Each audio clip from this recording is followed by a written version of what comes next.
Hi hello welcome to my channel Cocanada colours.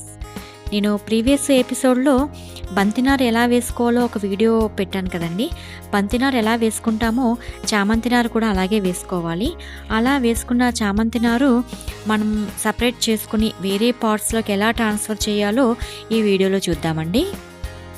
మా aunty గారు ప్రతి ఇయర్ కూడా ఒక 100 కుండీల వరకు చామంతినారు వేయించుకుంటారండి. అది రకరకాల కలర్స్తో చామంతినారు వేయిస్తారు. అది ఇప్పుడు వాళ్ళు ఎలా ట్రాన్స్ఫర్ చేస్తున్నారో ఎలా వేస్తున్నారు అనేది నేను వీడియో తీయడం జరిగిందండి. వీళ్ళు ఇక్కడ సేంద్రియ ఎరువులు కలిపిన నల్ల మట్టిని తీసుకొచ్చారండి. దాంట్లో కొంచెం ఇసుక ప్లస్ ఊక అంటాం కదా, వరి పొట్టు ఉంది కదా, అది ప్లస్ కొంచెం ఫెర్టిలైజర్ కూడా యాడ్ చేసి మొత్తం అంతా బాగా మిక్స్ చేశారండి.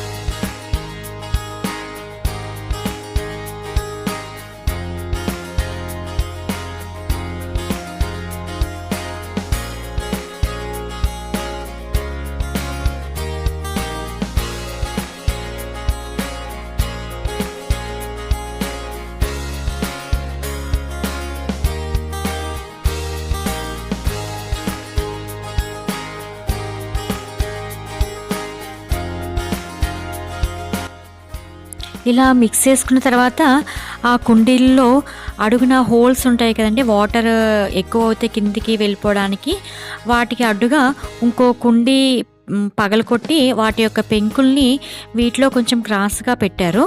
పెట్టి దాని మీద వీళ్ళు ఈ మిక్స్ చేసిన ఈ మట్టిని వేశారనమాట. అది క్రాస్గా పెట్టడం వల్ల ఏంటంటే మనకి వాటర్ ఎక్కువైనప్పుడు ఆ హోల్స్లోంచి వాటర్తో పాటు మట్టి కూడా కిందకి వచ్చేస్తూ ఉంటుంది కదా, అలా రాకుండా అవి అలా క్రాస్గా పెట్టడం వల్ల ఓన్లీ వాటర్ ఒక్కటే కిందికి వస్తుందటండి. అలాగా వాళ్ళు సెట్ చేసుకుని తర్వాత వాటి నిండా కూడా ఇలాగా మట్టి అనేది ఫిల్ చేశారు.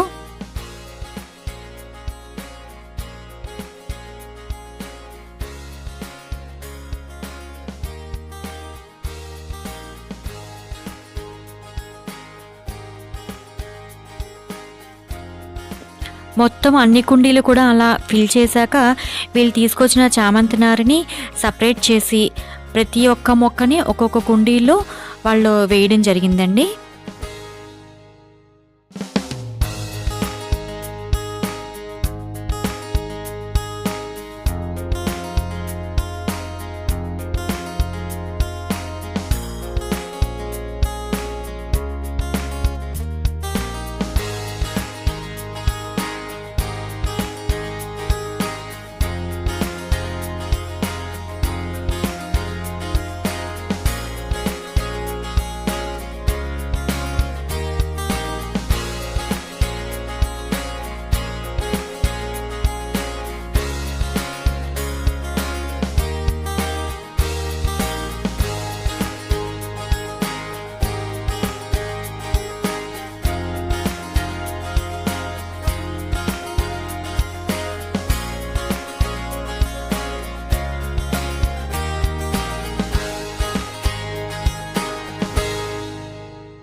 చూసారు కదా, మొక్కలన్నీ ఇలా వేసేసుకున్న తర్వాత మనం 2 డేస్కి ఒకసారి వాటర్ అనేది స్ప్రే చేస్తూ ఉండాలి. మనం ఇంత కష్టపడితే కొన్ని రోజులకి రకరకాల చామంతులు వస్తాయన్నమాట. నా వీడియోస్ కనుక మీకు నచ్చినట్లయితే లైక్ చేయండి, షేర్ చేయండి, సబ్స్క్రైబ్ చేయండి.